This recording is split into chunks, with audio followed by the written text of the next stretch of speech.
നബി സല്ലല്ലാഹു അലൈഹി വസല്ലമയുടെ ഒരു വിശദീകരണം കേട്ട് ഫാത്തിമ ബീവി റളിയല്ലാഹു അൻഹ പൊട്ടിക്കരഞ്ഞ ഒരു സന്ദർഭം നിങ്ങൾക്കറിയാമോ? ഒരിക്കൽ നബി സല്ലല്ലാഹു അലൈഹി വസല്ലമ ഫാത്തിമ ബീവിയോട് പറഞ്ഞു, ഫാത്തിമ, ഞാൻ ഇസ്രാ മിഅ്റാജ് രാത്രിയിൽ ജിബ്രീൽ അലൈഹിസ്സലാമിനോടൊപ്പം യാത്ര ചെയ്യുമ്പോൾ ഞങ്ങൾ നരകം കാണാനിടയായി. പല രീതിയിലും ശിക്ഷയനുഭവിക്കുന്ന സ്ത്രീകളെ ഞങ്ങൾ അവിടെ കണ്ടു. അതിൽ ഒരു സ്ത്രീ കഠിനമായ ഒരു ശിക്ഷയനുഭവിക്കുകയായിരുന്നു.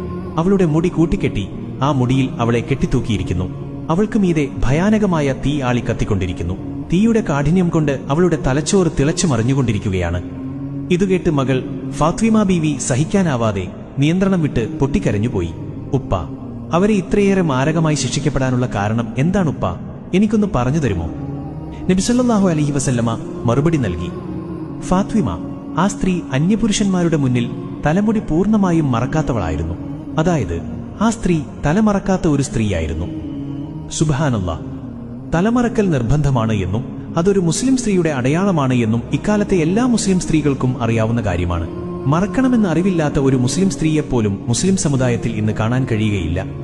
തലമറക്കാൻ മടിക്കുന്നവരും മറച്ചിട്ടും അന്യപുരുഷന്മാരെ കാണുമ്പോൾ താനേ തലയിലെ തട്ടം താഴേക്ക് വീണുപോകുന്നവരും കട്ടികുറഞ്ഞ നെറ്റ് പോലുള്ളവ കൊണ്ട് തലമറക്കുന്നവരും മുടിയുടെ മുൻഭാഗം മാത്രം പുറത്തു കാണിച്ച് ബാക്കി ഭാഗം ഭദ്രമായി മറക്കുന്നവരുമായ മുസ്ലിം സ്ത്രീകളെ, നിങ്ങൾക്കിതൊരു പാഠമാവട്ടെ.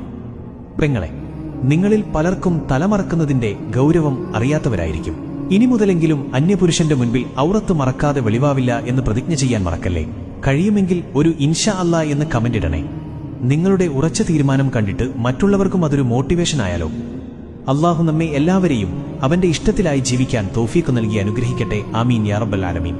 അസ്സലാമു അലൈക്കും വറഹ്മത്തുള്ളാഹി വബറകാതുഹു.